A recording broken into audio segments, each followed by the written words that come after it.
Hello అండి, welcome to మావి చిగురు స్టోరీస్. ఈరోజు కథ మేనత్త. ఈ కథ రాసిన వారు నాగమణి తుళ్ళూరి గారు. ఈ కథ మీకు నచ్చితే లైక్ చేయటం మర్చిపోకండి. మీకు ఎలా అనిపించిందో కామెంట్ చేసి చెప్పండి. ఈ ఛానల్ని కొత్తగా చూసేవారు మరిన్ని మంచి కథల కోసం సబ్స్క్రైబ్ చేసి బెల్ ఐకాన్ ఆన్ చేయండి. అప్పుడు ఏ కొత్త వీడియో పెట్టినా మీ దాకా వస్తుంది. ఇక కథ మొదలు పెడదాం. నా చిన్నతనంలో ఎన్నెన్ని ఆటలు ఎంతలా ఆడేవాళ్ళమని, ఆటలు తప్ప మరొకటి తెలియనట్లు, అసలు అందుకే పుట్టినట్లు లేడి పిల్లలా చెంగు చెంగున గంతులేస్తూ రయ్యి రయ్యిమంటూ పరిగెత్తుతూ, నాకైతే కాళ్ళు ఒక్కచోట నిలిచేవి కావు. వీధికి ఆ చివరి నుండి ఈ చివర వరకు తూనీగలాగా జుయ్ జుయ్యమంటూ పోయేదాన్ని. నడక అనేది ఒకటుంటుందని గుర్తుండేదే కాదు. పడినా లేచి దులుపుకొని మళ్ళీ పరిగెత్తటమే. సాయంకాలం చల్లని నీళ్లు పడినప్పుడు చుర్రున మండే వరకు గాయమైందని తెలిసేది కాదు. పగటి ఆటలు సరే, రాత్రివేళ చల్లని చిరుగాలులతో సావాసం చేస్తూ వెన్నెల వెలుగుల్లో ఆడే ఆటలు మరింత మనోహరంగా ఉండేవి. అసలు పున్నమి నాటి వెన్నెల ఎలా ఉండేదని, వెండిని కరిగించి భూమిపై చిక్కగా పోసినట్లు, మెరుపులతో జలతారు వస్త్రం నేసి భూమిని చుట్టేసినట్లు, తెల్లని తామరలను నేలంతా పరిచేసినట్లు, ఏదో మాయ జరిగి లోకమంతా వింత సోయగాలు పొందినట్లు, ఏదో హుషారులో నుండి బయటకు తన్నుకొస్తూ ఉంటే ఆ వెన్నెల సొబగుల్లో మైమరచిపోయి వేప చెట్టు కింద ఇసుక గుట్టలో దూదుంపుల్లా ఆడుతూ, ఒంటిని ఇసుకలో కప్పేసుకుంటూ, గుప్పెళ్లతో ఇసుక తీసుకొని ఒకరిపై మరొకరు విసురుకుంటూ ఆడుకుంటున్నప్పుడు ఆకలే ఉండేది కాదు, దాహమైనా తెలిసేది కాదు. అమ్మ కర్నెర్ర చేస్తూ పిలిచేదాకా ఇల్లు గుర్తొచ్చేది కాదు. అలాంటి వెన్నెల రేయినాడు చూశానో గమ్మత్తైన దృశ్యం. అమ్మాయే అని నాన్న పిలవగానే చేతులు దులుపుకుంటూ వెళ్ళాను. వాకిట్లో కుర్చీలో కూర్చొని ఉందో ఆడమనిషి. ఆమెను మనిషి అనుకోలేదు నేను. పాల మీగడలో పసుపు కలిపిన ఛాయ, గులాబీల వర్ణాన్ని సొంతం చేసుకున్న పెదవులు, ఆమె కట్టుకున్న లేత చామంతి రంగు చీర ఆమె మేని రంగులో కలిసిపోతే గాలికి ఆమె పవిట చెంగు కొద్దిగా రెపరెపలాడుతూ ఆమెకు ఏదో రాజసాన్ని తెచ్చిపెడుతున్నాయి.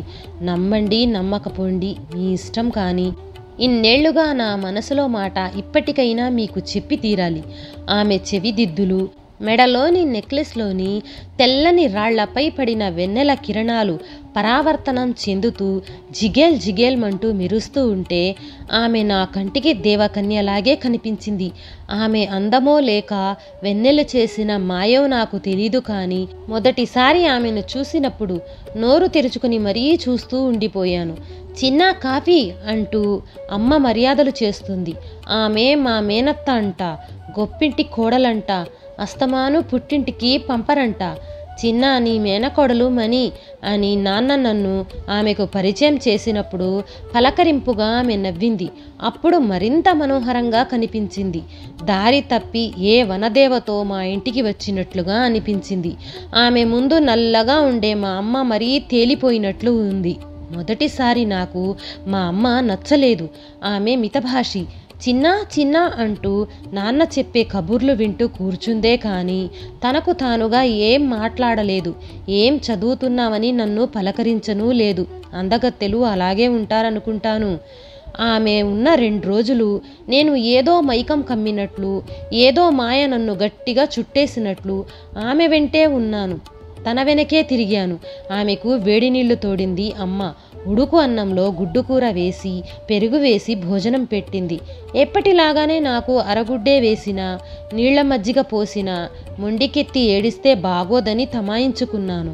3వ రోజు అమ్మ చీర రవికలతో ఆమెకు బొట్టు పెట్టి సాగనంపింది. అత్త వెళుతూ నా బుగ్గలు పుణికింది. నా చేతిలో రూపాయి బిళ్ళ పెట్టింది. ఆ క్షణం నాకు అత్తతో వెళ్ళిపోవాలనిపించింది. ఆ రాత్రి పడుకున్న నిద్ర పట్టలేదు నాకు. చిన్న ఇప్పుడు బాగుంది కదండి, బాగా రంగు తేలింది పిల్ల, పిల్లని కూడా తీసుకొస్తే బాగుండేది. పద్దుకి 6 ఏళ్ళు వచ్చే ఉంటాయి. ఎప్పుడో పారాడేటప్పుడు చూడటమే కదా, అది కూడా మీ తమ్ముడి పెళ్లిలోనూ. ఆ తర్వాత వాళ్ళు పంపనూ లేదు, నేను వెళ్ళింది లేదు. మధ్య మధ్యలో మీరెళ్ళడమే కదా అమ్మ అంటుంది. అమ్మ నాన్న ఎప్పుడు మేము నిద్రపోయాకే మాట్లాడుకుంటారనుకుంటాను. మొన్న అన్నం తినకుండా పడుకున్న రోజు మెలకువ వస్తే ఇలాగే మాట్లాడుకుంటున్నారు. చిన్న ఎందుకొచ్చిందో తెలుసా అంటున్నాడు నాన్న. చాన్నాళ్ళయింది కదా, చూసిపోవటానికి వచ్చి ఉంటుంది. నీ పిచ్చి గాని మనల్ని చూసిపోవటానికి ఎందుకు వస్తుందే? మన పేద కొంప వాళ్ళకి నచ్చుతుందా? ఊళ్ళో ఇళ్ల స్థలం ఉంది కదా, 5 సెంట్లు. మా తమ్ముడు అమ్మి పంచుకుందాం అంటున్నాడు కదా, అది అమ్మినప్పుడు తనకు వాటా కావాలని అడగటానికి వచ్చింది. నాన్న కొద్దిగా బాధపడుతున్నాడనుకుంటా, మాట వణికినట్లుగా ఉంది. అదేమిటండి, వాళ్ళు అడిగినంత కట్నం ఇచ్చి పెళ్లి చేశాం. మనకు తాహతు లేకపోయినా పిల్ల నలుగురిలో వెలితి అవ్వకూడదని సారే ఘనంగా పంపాం. పురుళ్ళు పోసాం. ఇంకా మన దగ్గర ఏముందని భాగం అడగమని పంపారండి. మనకంటూ ఉన్నది ఆ కాస్త నేల. వాళ్ళకేం తక్కువైందంట ఇప్పుడు? 3 భాగాలు వేయకపోతే బావ ఊరుకోరన్నయ్య అంటుంది. అమ్మ ఏం మాట్లాడలేదు. కళ్ళు తెరిచి చూశాను. దీపం వెలుగులో అమ్మ కళ్ళల్లో చిన్న కన్నీటి బిందువులు కనబడుతున్నాయి. చప్పున కళ్ళు మూసుకున్నా. అమ్మ ఏడుస్తుందా? పాపం, నాకు కూడా ఏడుపొచ్చింది. చిన్న పెళ్లికి కట్నం ఇవ్వటానికి, పెళ్లి ఖర్చులకు మీ అమ్మ వాళ్ళు ఇచ్చిన 40 సెంట్ల పొలం అమ్మేశాను. పెళ్ళైన మొదటి ఏడాది పండక్కు రేడియో కావాలని అడిగితే నా ఉంగరం అమ్మి కొన్నాను. దానికి మొదటిసారి అబార్షన్ అయినప్పుడు, రెండవసారి గుర్రపు వాతం కమ్మినప్పుడు, ఆస్పత్రి ఖర్చులకని నీ మెడలోని గొలుసు అమ్మేశాను. నిన్ను బోసి మెడతో నిలబెట్టేశాను. ఇంటి స్థలం అమ్మగా వచ్చే డబ్బుతో నీకో తాడు చేయించుదామనుకున్నా. చిన్నాకు కూడా భాగ్యమిస్తే బాకీలు కట్టగా మనకేం మిగలదే? నాన్న మెల్లగా అంటున్నాడు. సరే కానివ్వండి, చిన్న అత్తారింట్లో సుఖంగా ఉండటం కన్నా నాకేమీ ఎక్కువ కాదండి. బంగారం లేకపోతే నన్నెవరైనా కొడతారా ఏంటి? కానీ మనకు ఆడపిల్ల ఉంది, దానికంటూ ఏమీ మిగల్లేదే అనే బాధ. కానివ్వండి, దీని రాత ఎలా ఉందో ఏంటో. ఇది పెరిగే నాటికన్నా మన పరిస్థితులు బాగుపడతాయేమో నా తల నిమురుతూ అంటుంది అమ్మ. నా తల్లికేం లోటు తెలియనివ్వనే. ఇది బంగారం. కట్టం కూడా అడగకుండా ఎగరేసుకుపోతారు నా తల్లిని. చూస్తూ ఉండు, దాని కాళ్ళ దగ్గర పడి ఉండే మొగుడు దొరుకుతాడు. నాన్న నవ్వినట్లే ఉన్నాడు. ఊరుకోండి, దిష్టి తగులుతుంది అంటుంది అమ్మ. వాళ్ళ మాటలు పూర్తిగా అర్థం కాకపోయినా అత్త కూర్చుంది మా అమ్మ త్యాగం చేసిన సింహాసనం మీద అన్నమాట. అయినా అమ్మలో అత్త మీద కోపం లేదు. నాకెందుకో ఇప్పుడు అత్త కంటే అమ్మ అందంగా కనిపిస్తుంది.